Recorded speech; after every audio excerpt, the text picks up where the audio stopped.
Ја слушате програмата Низ Светото Писмо.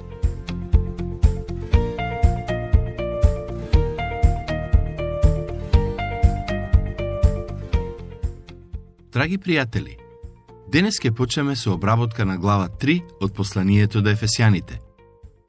Претходниот пат спомнав дека во оваа глава Павле ја представува црквата како тајна. Има две нездрави крајности во толкувањето на црквата како тајна.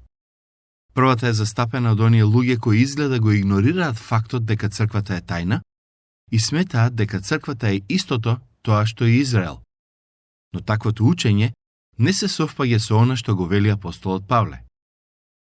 Ветувањата кои му беа дадени на Израел не се ветување кои се дадени на црквата. Павле вели дека црквата е тајна, што според мене значи дека не можеме да ја најдеме во Стариот Завет. Другата крајност е позната под името хипердиспензационализам и го застапува мислењето дека црквата не само што не е продолжение на Израел и не може да се најде во Стариот Завет, туку нејзиниот зачеток започнува некаде со учењата на апостолите, или поконкретно со повикот и службата на апостолот Павле. Проблемот со овој став е што речиси целосно ја игнорира улогата на Господ Исус Христос во воспоставувањето на црквата. Пред да почнеме со читање на третата глава, сакам да ви дадам една генерална поделба на истата. Во првите 4 стихови читаме за црквата како тајна. Во стиховите 5 до 13 читаме што подразбира Павле под зборот тајна и во последниот дел, стихови 14 до 21, Павле се моли за ефесјаните. Со оглед на тоа што станува збор за текст кој е навистина богат со духовни и теолошки вистини, ќе ве замолам да отворите Библија и да ме следите додека ги читам овие стихови. Слушнете што пишува во првиот стих. Затоа сум јас, Павле, затвореник на Исус Христос за вас незнабожците. Во глава 3 апостолот Павле продолжува да гради врз основа на тоа што го читавме во претходната глава. Да ве подсетам на содржината на таа глава.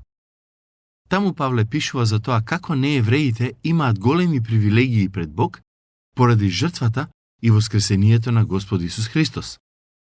Тој вели дека без Христос неевреите беа безнадежни и се однесуваа безбожно.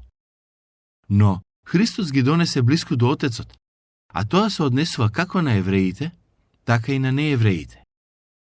Павле беше толку радосен што спасението им е понудено и на неевреите, што својот живот го посвети за да им го пренесе. Затоа во 3.1 вели дека е затвореник на Исус Христос за незнабожците. Втор стих. Бидејќи ја чувте распределбата на благодатта Божја, која ми е дадена за вас. Патем, пред некоја епизода зборував за тоа како зборот диспензација го означува начинот на кој Бог действува во одреден период од историјата на светот. Некои англиски преводи наместо зборот распределба го користат зборот диспензација или уредување. Со други зборови, тоа значи дека ние се наоѓаме во период од историјата кога Бог действува преку неговата благодат.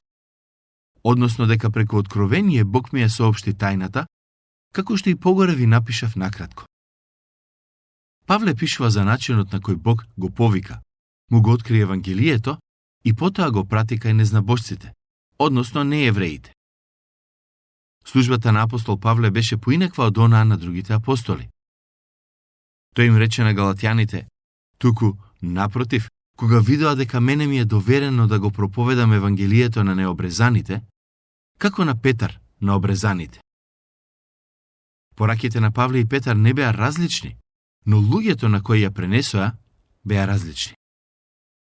Павле отиде кај неевреите и им рече: порано бевте далеку, но сега можете да му се приближите на Бог.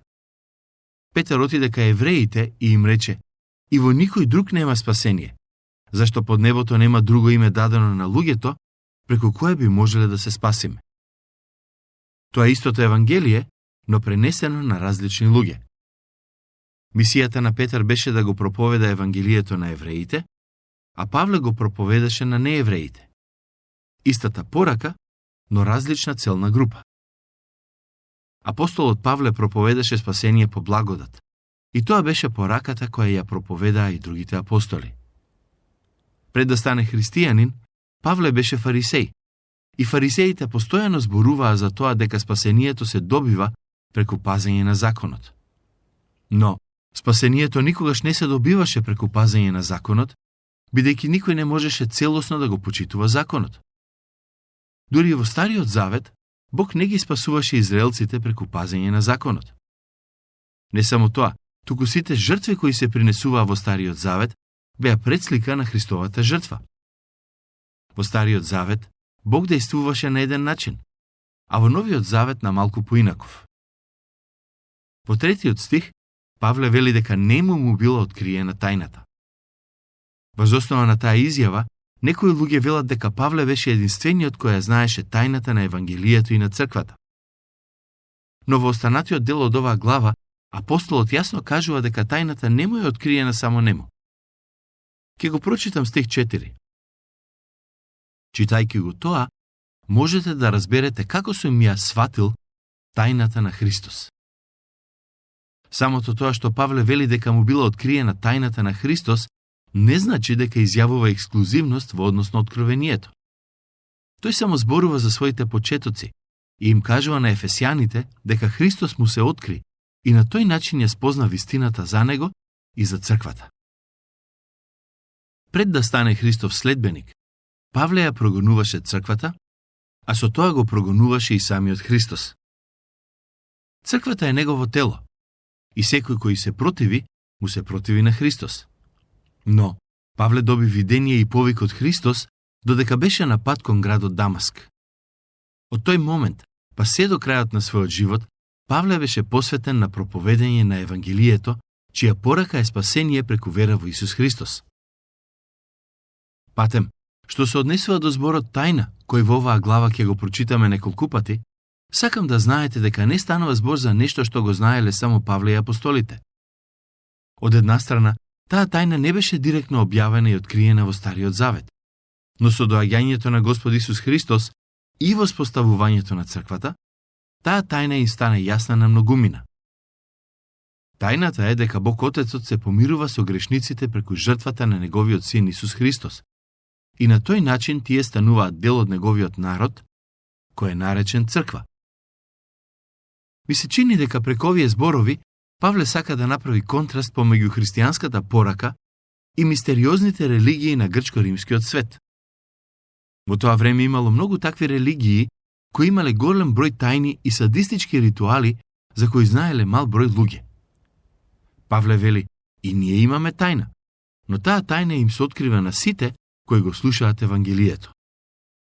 Затоа во првото послание до Коринтијаните 9:16 апостолот Павле вели: тешко на мене ако не го проповедам Евангелието. Бог ни ја довери неговата тајна, која ја испланирал уште пред почетокот на светот. Но таа тајна не ни е дадена за да ја чуваме за себе, туку да ја откриеме на што поголем број луѓе. Ова не е прв пат Павле да го користи зборот тајна во посланието до Ефесјаните.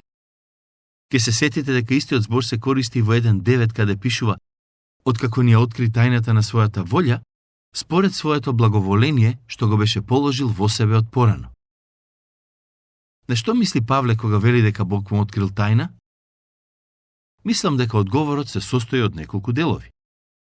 Прво, тајната е во тоа дека Божиот план беше Христос да умре за гревовите на сите луѓе и да воскресне.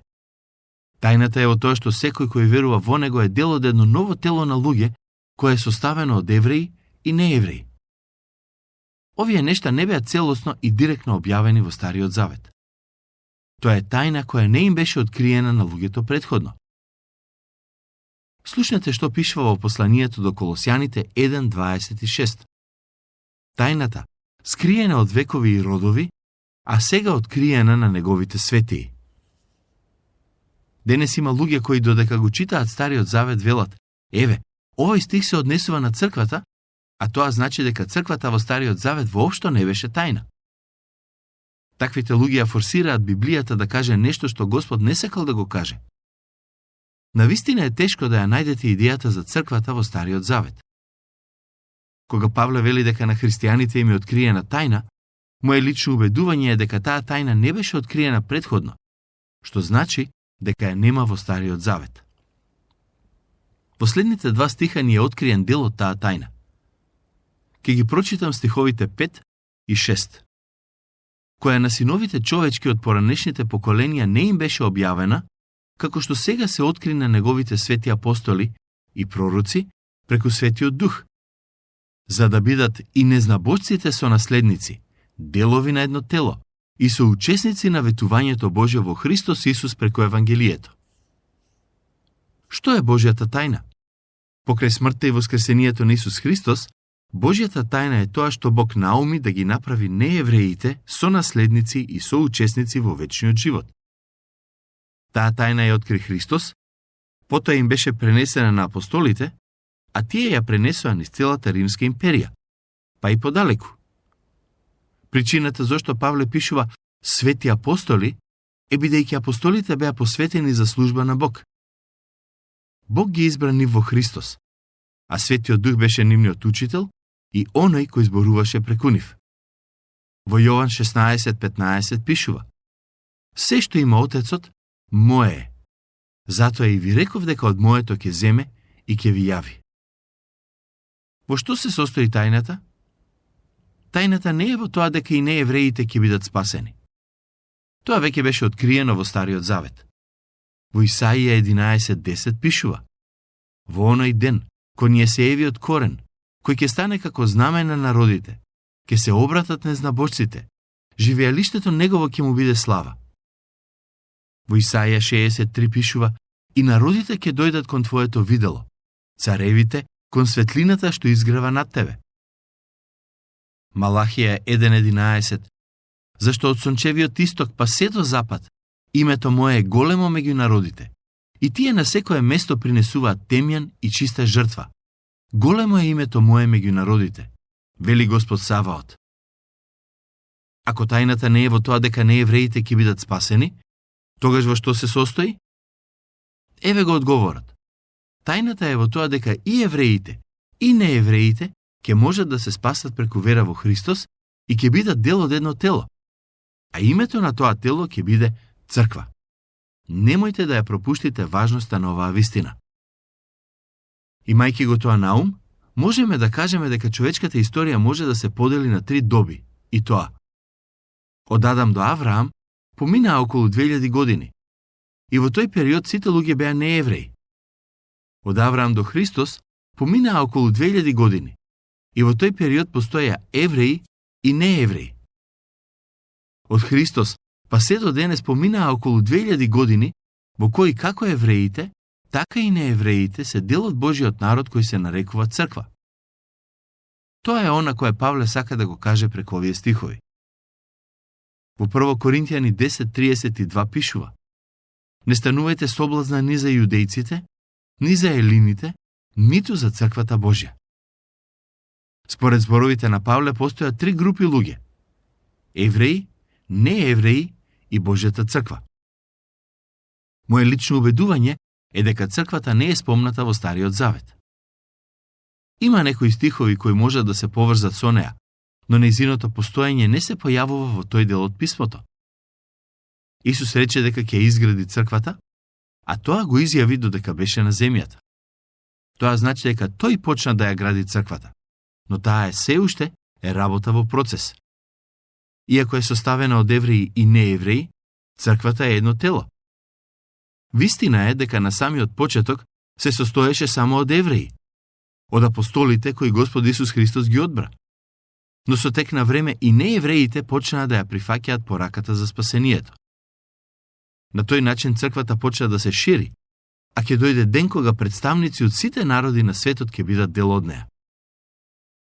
Стих 7. На кој му станав слуга според дарот на благодатта Божја, дадена по дејство на неговата сила. Апостолот Павле во ниту еден момент не тврдеше дека има некаква супериорност на другите апостоли. Тој за себе вели дека е диаконос, односно слуга. Божјата благодат беше причината поради која од гонител на црквата, тој стана еден од најважните служители на црквата. Павле тоа не го заслужи со ништо. На почетокот, тој го прогонуваше Христос, а додека го пишуваше ова послание беше во затвор поради Христос. Бог направи голема промена во неговиот живот. Сето тоа беше направено преку Божјата благодат и со дејство на Светиот Дух. Стихови 8 и 9.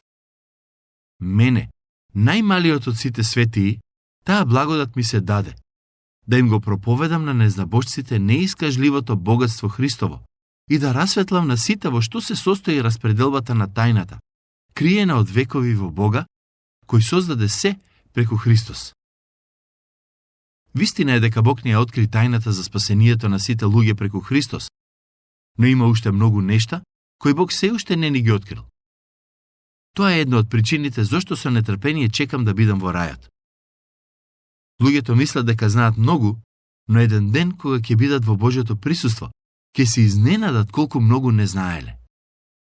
Кога ќе стигнеме во рајот, ќе почнеме да осознаваме работи за кои никогаш и не сме размислувале во текот на земниот живот. Од една страна, Бог ни открил многу прекрасни нешта, но од друга страна, навистина ми е чудесно колку многу не знаеме или колку многу нешта сме дознале низ годините. Например, Бог не ни кажал за атомите, не ни кажал дека диамантите се закопани во земјата и така натаму. Бог намерно не ги открил тие нешта бидејќи очекува човекот да ги спознае и да ги открива. Да се вратиме на апостолот Павле. Тој за себе вели дека е слуга според дарот на благодата Божја дадена по дејство на неговата сила. Зборот преведен како сила е грчкиот збор диномај.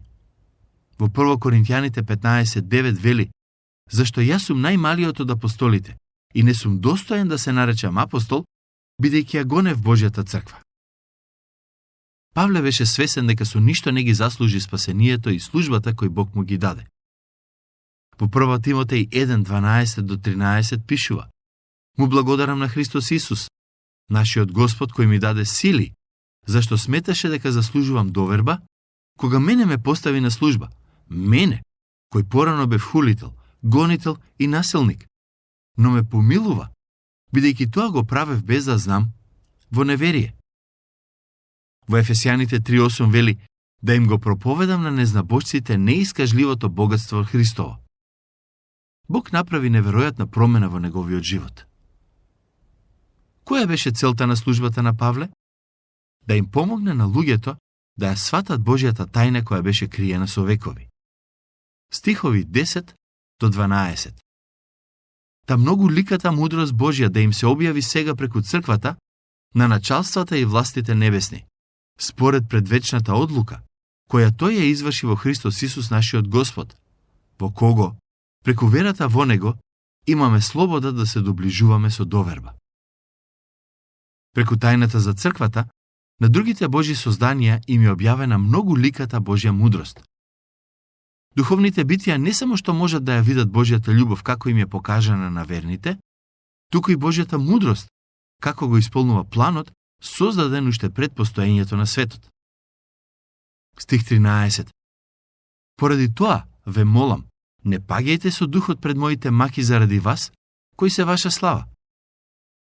Токму поради оваа тајна, Павле беше толку благодарен, што беше подготвен да трпи неволји и прогонства, само за да им го пренесе евангелието на неевреите. Тој не сакаше ефесијаните да бидат тажни или обесхрабрени поради тоа што е во затвор. Во Колосјаните 1:24 пишува: сега се радувам во своите страдања за вас и го пополнувам недостигот од Христовите маки во моето тело за телото негово, кое е црквата. Следниот пат ќе обработиме втората молитва на Павле во посланието до Ефесјаните. Ако можете, прочитајте ја дотогаш. Навистина е прекрасна. Бог нека ве благослови изобилно.